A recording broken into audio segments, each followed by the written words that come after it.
Existe um texto nas Escrituras Sagradas, escrito centenas de anos antes do nascimento de Jesus, que é um dos mais claros e profundos a respeito de sua missão na Terra.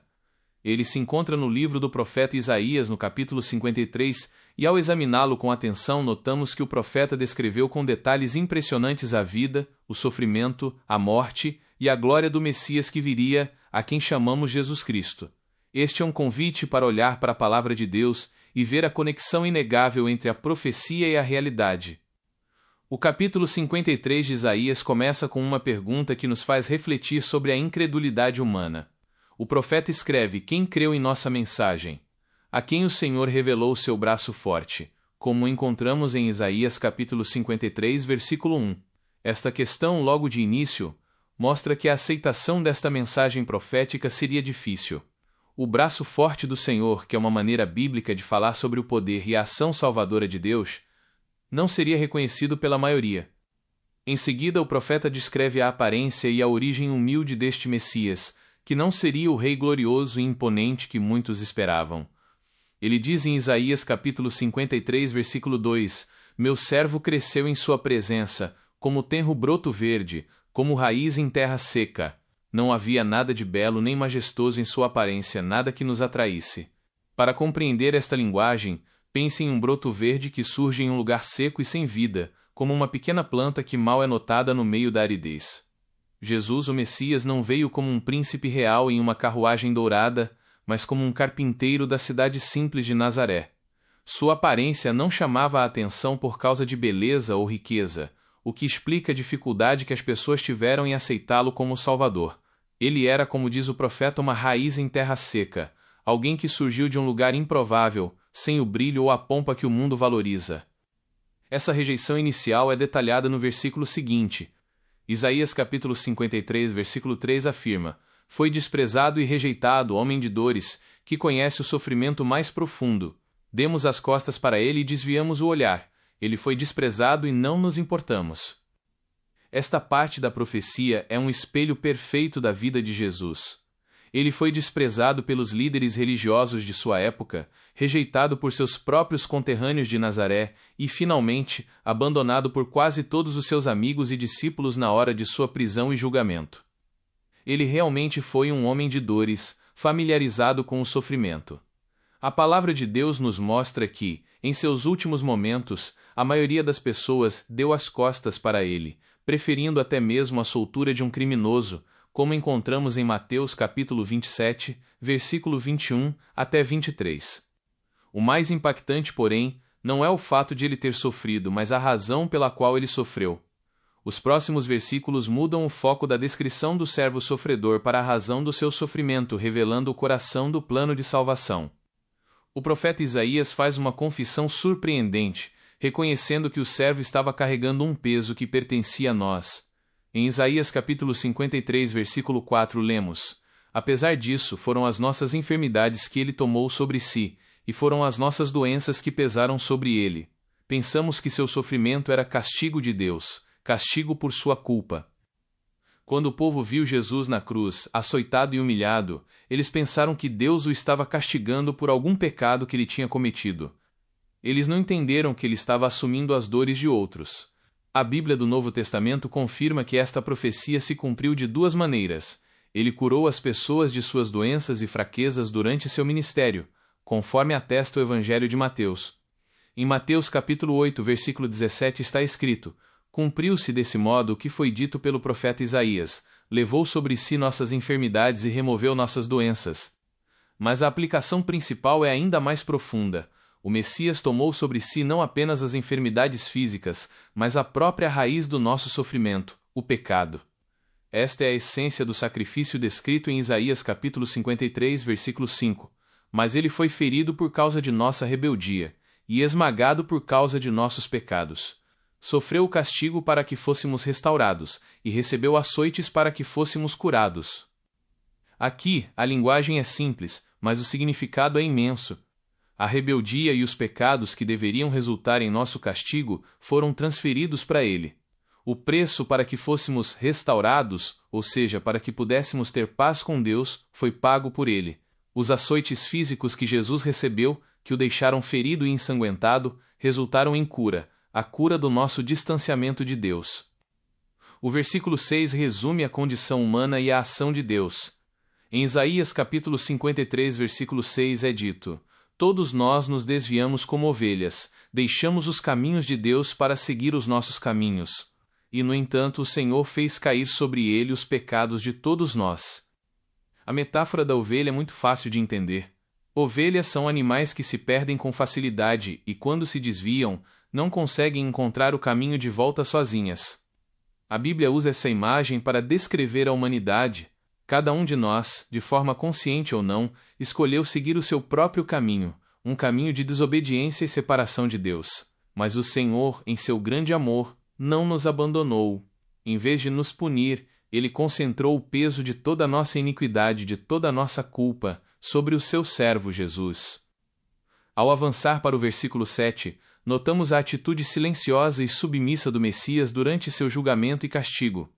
Isaías capítulo 53, versículo 7 diz: Ele foi oprimido e humilhado, mas não disse uma só palavra. Foi levado como cordeiro para o matadouro, como ovelha muda diante dos tosqueadores, não abriu a boca. Esta passagem é fundamental para entendermos o caráter de Jesus durante o seu sofrimento. Quando ele estava diante de Pilatos e Herodes, enfrentando falsas acusações, ele permaneceu em silêncio, cumprindo esta profecia. Em Mateus capítulo 27, versículo 12 até 14, vemos que Jesus não revidou nem se defendeu, o que surpreendeu o governador. Ele foi um cordeiro, uma figura usada no Velho Testamento para representar um sacrifício puro e sem culpa. A quietude de Jesus não era fraqueza ou falta de argumentos. Era a obediência e o conhecimento de que ele estava ali para cumprir a vontade de seu Pai. O apóstolo Pedro reforça este ponto ao olhar para a conduta de Jesus em 1 Pedro capítulo 2, versículo 23. Não revidou quando foi insultado, nem ameaçou se vingar quando sofreu, mas deixou seu caso nas mãos de Deus, que sempre julga com justiça. Esta mesma passagem de Isaías foi o ponto de partida para a evangelização de um etíope, um alto funcionário, que lia o texto, mas não o entendia. O livro de Atos dos Apóstolos, no capítulo 8, versículo 32 até 35, narra o encontro do eunuco etíope com Filipe, onde o eunuco estava lendo justamente: Ele foi levado como ovelha para o matadouro, como cordeiro mudo diante dos tosqueadores, não abriu a boca. Foi humilhado e a justiça lhe foi negada. Quem pode falar de seus descendentes? Pois sua vida foi tirada da terra. O eunuco perguntou: Diga-me, o profeta estava falando de si mesmo ou de outro? Filipe então começou com essa mesma passagem das Escrituras, e anunciou-lhe as boas novas a respeito de Jesus. A profecia segue descrevendo a morte prematura e injusta do servo. Isaías capítulo 53, versículo 8 conclui: Condenado injustamente foi levado embora. Ninguém se importou de ele morrer sem deixar descendentes, de sua vida ser cortada no meio do caminho. Mas ele foi ferido mortalmente por causa da rebeldia do meu povo. A frase sua vida foi tirada da terra aponta claramente para a morte. Jesus teve sua vida cortada no meio do caminho por meio de uma execução injusta, a crucificação, onde foi condenado por crimes que não cometeu. A justiça lhe foi negada e ele sofreu a sentença de morte no lugar de seu povo. O versículo 9 fala sobre sua integridade moral e sua sepultura. Em Isaías capítulo 53, versículo 9 lemos: Não havia cometido nenhuma injustiça e jamais havia enganado alguém. Ainda assim, foi sepultado como criminoso, colocado no túmulo de um homem rico. O Messias era totalmente inocente, não houve pecado nem engano em sua boca. O autor de 1 Pedro ecoa isso em 1 Pedro capítulo 2, versículo 22, dizendo sobre Jesus: Ele nunca pecou, nem disse uma só mentira. O detalhe sobre a sepultura é historicamente preciso. Jesus foi crucificado entre criminosos, mas não foi sepultado com eles. O Novo Testamento, em Mateus capítulo 27, versículos 57 até 60, registra que José de Arimateia, um homem rico e discípulo de Jesus, colocou o corpo de Jesus em seu próprio túmulo novo. O servo, que foi tratado como um criminoso na morte, foi sepultado no túmulo de um homem rico, cumprindo perfeitamente a profecia. Os versículos finais do capítulo 53 de Isaías nos levam para além do sofrimento e da morte, apontando para a vitória, a recompensa e o resultado eterno do sacrifício de Cristo, que é o nosso perdão e a salvação. O versículo 10 nos revela que todo esse sofrimento fazia parte de um plano divino, embora parecesse uma tragédia humana. Isaías capítulo 53, versículo 10 afirma: fazia parte do plano do Senhor esmagá-lo e causar-lhe dor. Quando, porém, sua vida for entregue como oferta pelo pecado, ele terá muitos descendentes. Terá vida longa, e o plano do Senhor prosperará em suas mãos. É impressionante que Deus tenha permitido o sofrimento de seu próprio servo. A frase esmagá-lo e causar-lhe dor mostra que a cruz não foi um acidente, mas um sacrifício planejado por Deus, uma oferta pelo pecado. O propósito é que ele tivesse muitos descendentes, que são todos aqueles que pela fé recebem o seu sacrifício. A menção de que ele terá vida longa aponta para a ressurreição, pois a morte não poderia detê-lo, e para o seu reinado eterno. O versículo 11 descreve a satisfação de Deus e a justificação, o ato de tornar justo dos crentes por meio do servo. Em Isaías capítulo 53, versículo 11 lemos: quando ele vir tudo que resultar de sua angústia ficará satisfeito. E por causa de tudo que meu servo justo passou, ele fará que muitos sejam considerados justos, pois levará sobre si os pecados deles. Quando Jesus olha para o resultado de seu sofrimento na cruz, ele se sente satisfeito porque vê o propósito de Deus cumprido, a salvação de muitos. A justiça de Jesus, que é impecável, é o meio pelo qual nós, pecadores, somos considerados justos diante de Deus. O apóstolo Paulo explica isso claramente em 2 Coríntios capítulo 5, versículo 21, ao dizer que Deus fez com que Cristo, que jamais pecou, levasse sobre si os nossos pecados, para que por meio dele fôssemos declarados justos por Deus. Este é o cerne da mensagem de esperança. Jesus levou sobre si os nossos pecados, todas as nossas falhas, fraquezas e erros, para que fôssemos perdoados e tivéssemos a oportunidade de ser aceitos por um Deus santo. Finalmente, o profeta descreve a honra e a vitória final do Messias. Isaías capítulo 53, versículo 12 diz: eu lhe darei as honras de um soldado vitorioso, e ele dividirá os despojos com os poderosos, porquanto derramou sua vida até a morte e foi contado entre os transgressores.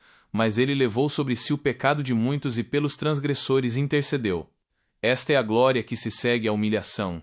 Deus recompensou o servo sofredor com as honras de um soldado vitorioso. Esta é uma imagem de triunfo e autoridade.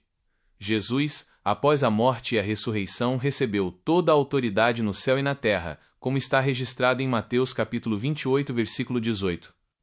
O servo que foi contado entre os transgressores, pois foi crucificado ao lado de ladrões, como se fosse um deles, na verdade intercedeu por eles. Suas últimas palavras na cruz: Pai, perdoa-lhes, pois não sabem o que fazem, de Lucas capítulo 23, versículo 34, são a prova de que ele estava cumprindo a profecia de interceder pelos pecadores. O texto de Isaías capítulo 53 é um convite atemporal. Ele nos mostra a profundidade da nossa necessidade, a gravidade de nos desviarmos como ovelhas, mas, acima de tudo, a imensidão do amor de Deus, que enviou seu servo para assumir o nosso lugar. A salvação é encontrada unicamente naquilo que o justo fez pelo injusto. Se gostou do assunto, deixe seu like e se inscreva para receber novos vídeos.